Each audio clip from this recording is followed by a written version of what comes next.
You wanted to say something, Lou? It is the 18th of January. This is Rabbi Furst, Mishna Berura.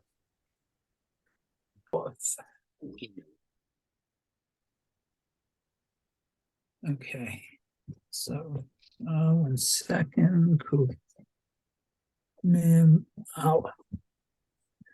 Okay, so this is Dinei Hakoreh Hamakre. So it's laws of one who reads and one who. I'm not sure. I really tell you the truth. I don't know. The Korah is the one I think is reading the Makra. I'm not sure. I'm not sure exactly who the Makra is. Hopefully we'll try and find out as we go along. It's not really clear to me. By shofar, there's a similar expression. The shofar, there's the one who's the tokea, the one who's blowing, right? Yeah. The makra is the one who calls out tekiah, right? He's called the makra. So it could be, we'll see, there was a minhag that the person who was reading would have someone else reading in a low voice to help him out with the reading. Like, so sort of like a gabbai today, I guess. Could be. Well, similar. Yeah, he translates it prompter. So maybe you're right about that. It's someone who. Okay, that'll be right. That'll be the prompter, right? He'll be the in Yiddish. I think we'll see it in the Mishnah Berurah. He uses the Yiddish expression, the Unterzoger. He's called the Unterzoger. Zoger is the one who's speaking unter, and he's the unter, the one who's speaking under. I mean, he's speaking in a low tone. Right. Okay, we'll see how it expresses itself in the halacha as we go further on. So I think that's basically the two dinim. One's with the one who's actually doing the reading, and the one who's like backing him up, as they say in Yiddish, the Unterzoger.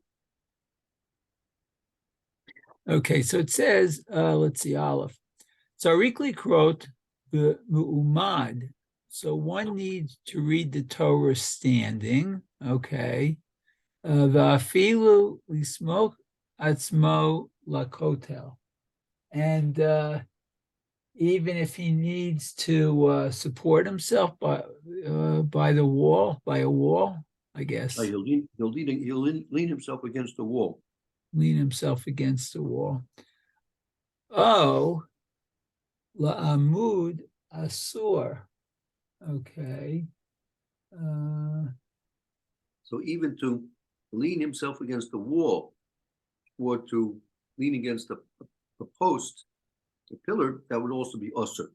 Oh, amud is a post. Okay. Yeah. Post for a pillar. Okay. Ella imkain hu bal basar. I guess unless if he's a hefty person. Right. That's what it looks like. Literally a man of flesh, but. Well, okay. Baal usually translates as a master. The person's a Baal tzedakah. Baal tzedakah. Right. He's like mastered the midst of the art of giving tzedakah. He's a Baal kas. This is the Baal kas. He's a professional kaisen. Right? So Baal Basar, he's like sort of gotten very used to being fat. Uh-huh.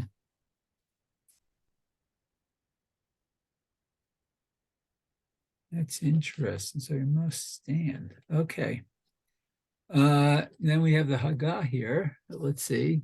V'chein hachazan hakorei tzarich la'amod im hakorei. And similarly, the chazan that reads stand im hakorei. In this case, yeah, go ahead, man. I'm wondering if he's the koreh, who's the other koreh? Unless he's a gabbai, maybe. maybe the person who's getting the aliyah will have to see. Oh, that's right. Okay, yeah, yeah. Okay, so they both have to. The one that reads has to stand along and with also the one who's called up to the Torah. Okay, that makes sense. Okay, good. So let's see. I guess Mishna Berura now. Right. Okay. So it starts at low. No, bet Bob. No, we're in Aleph. I'm sorry. I'm sorry. My eyes went all the way down the page. Okay. Tzarich likro me'umad. So one who reads must stand. Hakriya shekorin b'tzibor. Ve'yafinan ze miktiv. Yata po amod imadi. The one who reads, or maybe the one that's called up. Well, I tell you, in the time of the Gemara, time of the Mechaber, the one who got called up was actually the one who's doing the reading as well. No, right. So he's reading for the tzibur, the congregation. Okay. And let's see. Yalfinan zeh, and this comes what from the pasuk? Right, Yeah, it's derived. How do we know, from where do we know this is the halacha? It's derived. Right. Okay. From the pasuk it says Riyata po Omad Imadi. This is, I think, Moshe Rabbeinu. Hashem Kadosh Baruch was talking to Moshe Rabbeinu by the Sinai. You stand here with me. So we see that there's a lot of what we do during the Kriyas Torah is a symbolic representation of what took place when we received the Torah. That's what we'll see why you had three people standing there. A few other things as well that'll be brought out. So here, the just like Moshe Rabbeinu was told by HaKadosh Baruch Hu to stand when he was receiving the Torah, so also we, when we have the Kriyas Torah, which is also reminiscent symbolically of our receiving the Torah, we also have to, the one who's reading at least have to stand. We'll see about those in the tzibur where they have to stand or not. That's another story. Oh, that's interesting. Looks like it's from Devarim. Okay, good. Okay, let's see where I left off. Okay. Mashma afilu Hashem yiparach hamakre lemoshe haya omed yaviyacha. Okay, so we learned even that Hashem may be blessed, but who read to Moshe was standing. What's Vivyakol again? Vivyakol means so to speak. I mean, obviously, Kadosh Baruch wasn't standing there. Ain't no goof, right? Hashem has no goof. So it's only Kivyakol, it's only a figure of speech. Yeah, we say that Hashem was standing there by Moshe Rabbeinu. Okay. So the imkain kol shechein shechol Yisrael hayu omdim mipnei emat hakadosh baruch hu hanotein ota. Okay. Right. So therefore, even more so, kol Yisrael, all the Jews should be standing, because of the fear that they have of the Kadosh Baruch Hu, Hanoseno, who gave the Torah. Oh, okay. Bamrinan od, we further say, let's see, Kashem shetnit na be'ema, kach anu tzrichim linhog ba be'ema.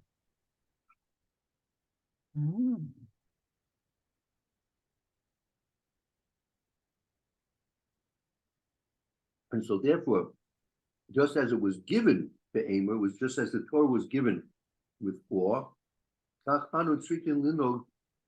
We also have to be behaving with a certain amount of awe and decorum. Okay, mikol makom, udiavad, shekura'a miyushav yatsa ve'ein tzarich lachzor v'likrot.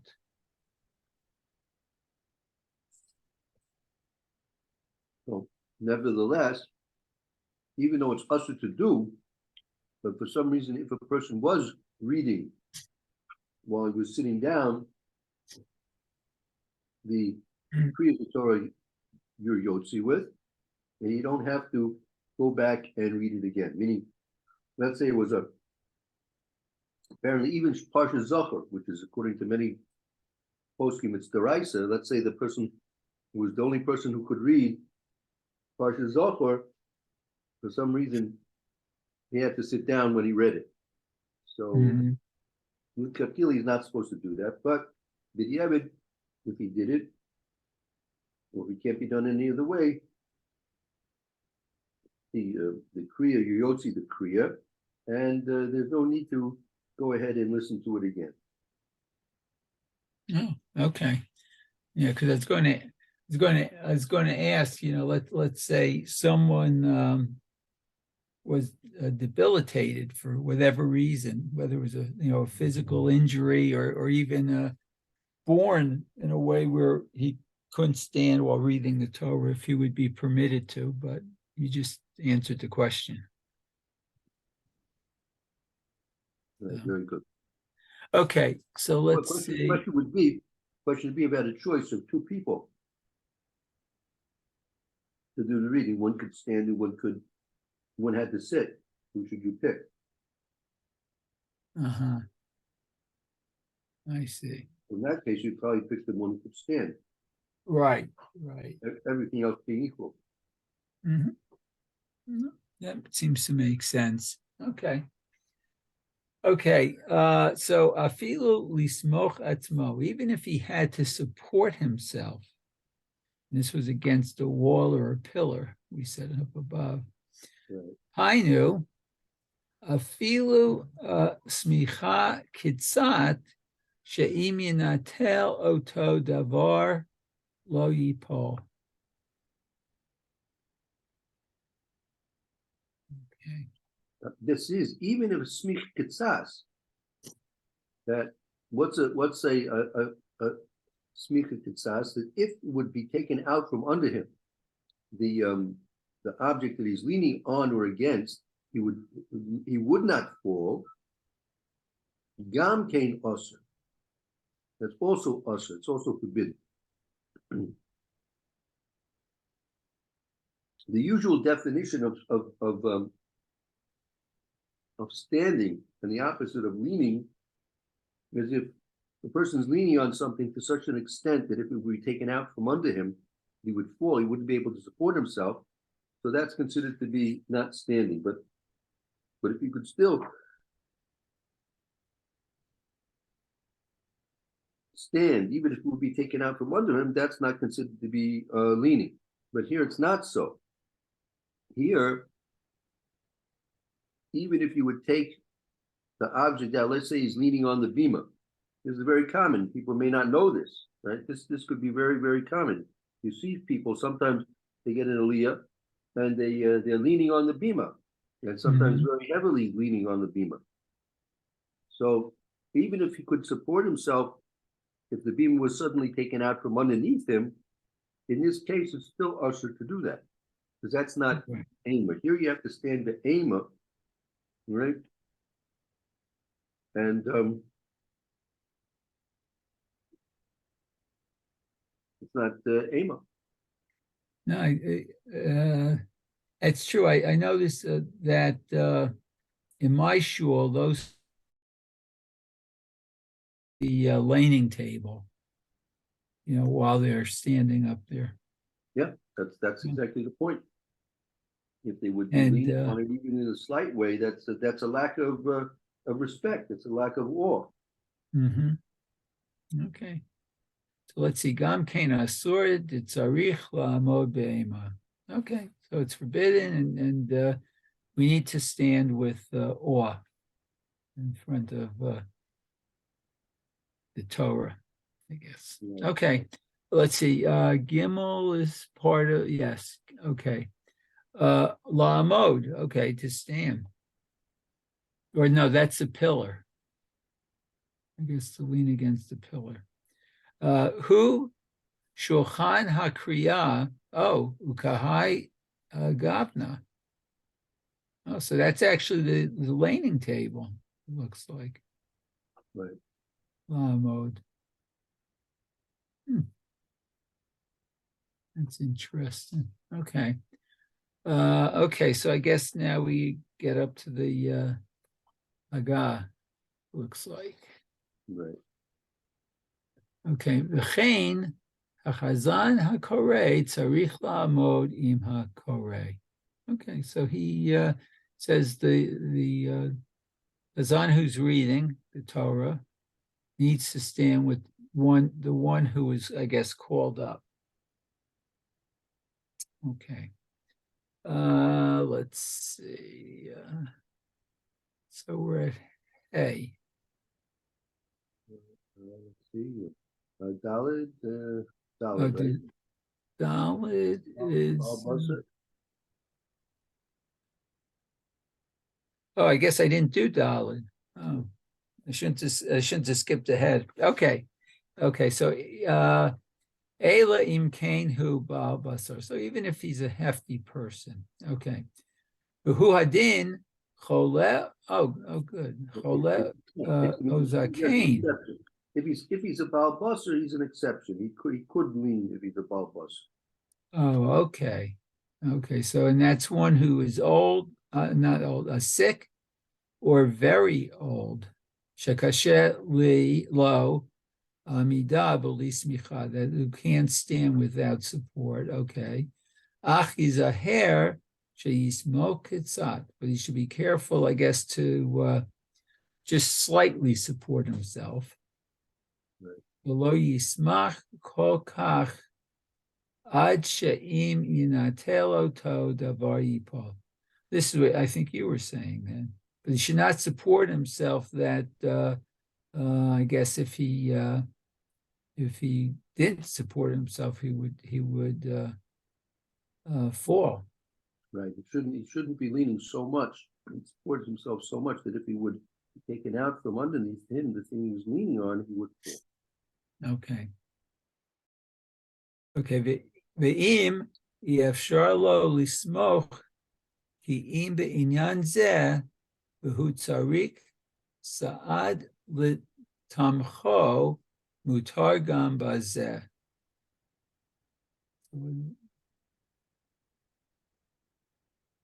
It's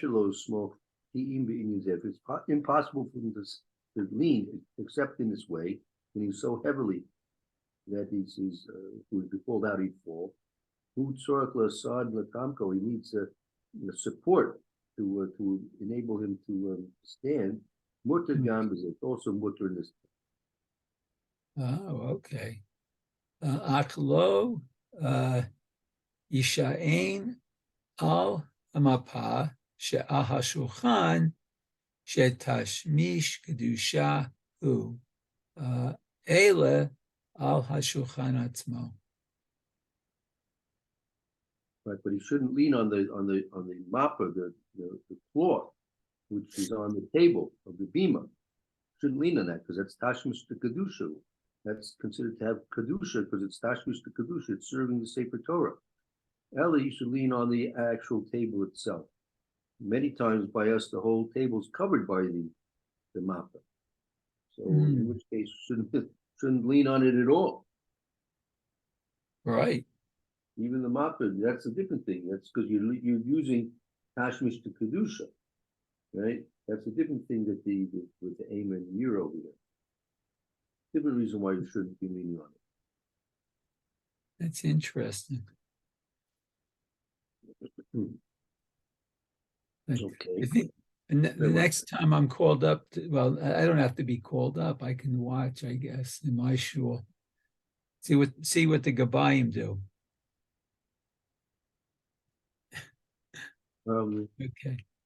Because yeah, they also probably shouldn't lean on the table too.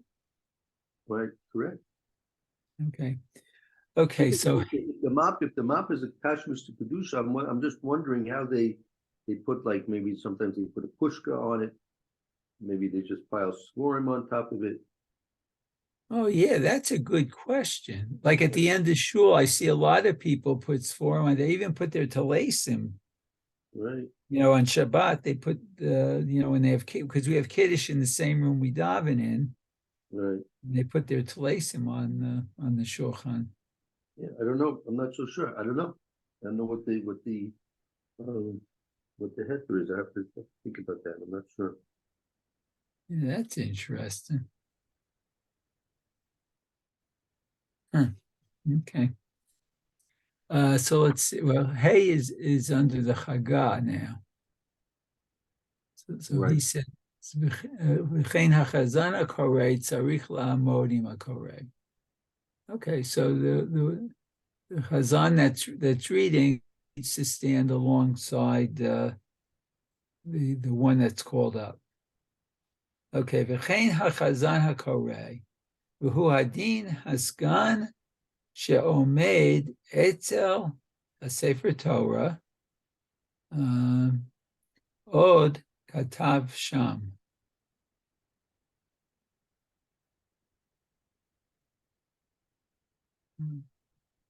So who else is there? Who did Nasagan? Omer Etzla Sefer Torah. That's usually the Gabbai. And the Gabbai also could be standing there, not leaning. Okay, well, that answers my question. Right. Very good. Okay, Od Katav Sham, Pa'amim Shah Sefer Torah Aruka Gedola Harbe, Korei Tzarik Likrot Mitoch HaKatav. Oh, it's a long one. Okay, V'chein ha'olat she'tzarik lirot b'Sefer Torah, ma she'makreh Lefanav likrot acharav belachash. So he's explaining here that sometimes you have a Sefer Torah which is very long and very big. You remember the old style Sefer Torah? Very tall, very big, very long. Right. You don't see too many of them around these days, although they're around still. That was the style in those earlier days. There was obviously stronger people than we are, and to lift those Sefer Torah up. So Mishna was explaining sometimes you have to be able to read, and it's very long. At the top of the columns, it's very far away from you, and the person who's reading it has to read from the kasad, and also the person who's getting the aliyah, all the Gam King Torah, also Sefer Torah, Masha Koralav. He has to also see in the Sefer Torah what they're reading in front of him, and he has to read Koros Achra B'Chalachash, has to read in a whisper after the Balkoira. Yevshalem the Rosh Hadat, they can't see the top of the column from way down below at the end of the table. Unless they bend themselves down over closer to the Sefer Torah. And this way they come by force, they're required to lean on the table. Yesh lahate, there is to matter it in that case. Why? So I'm gonna just to read it because we only have a minute or two. So, okay, that's fine. That's fine. Yeah. I don't want to rush you. So I just we're in the middle here. Yesh lahate. Why is it mutter? Try near the call. Everyone understands. Everyone sees it. Evidently, it's obvious. Change smikazu derech gaiva. This he's not leaning on it. It's derech gaiva. Shazel oimid zakuf the summer that he's standing upright. Derech gaiva that he's leaning on the table. This one who's standing and he's leaning over. Amida be'emer, he's standing with awe. V'yokul amud samu. and he's able to stand, and he's leaning. Became saga. Here's another point about the Gabbai man. Became the saga. Al pi roiv avoda sohu shuhu oiches biado asurim mekesiv. In general, the one who's the Gabbai, he's the one who's holding the yad, the pointer that's made with kesef loros, that to show before the one who's reading, Beis Ashura, which line, the table, which word, Shu Omed, in which word and which line that he's reading from now. And sometimes it's impossible. It's impossible for the Gabbai to show the Baal Koyer where he's supposed to start reading with the pointer, unless he's going to lean over and use the table. So in that case, mutter. However, Yizayir, however, in these cases, when they've gone down the column and they're no longer reading from the top of the column, they're reading now from the middle of the column or closer to him. And now it's possible for him to see without any leaning on the table. If he should stand up straight from his leaning over, he shouldn't have to lean on the table at all. Adkan Berura. That's the Berura of the maybe it's the Sharia Brian. Okay, very good. Sorry I had to rush at the end, but I just didn't want to go too far over time. That's very, very interesting. All right, Mitzvah Shem. Everyone should have a good afternoon. Hope to see everyone tomorrow. Mitzvah Shem.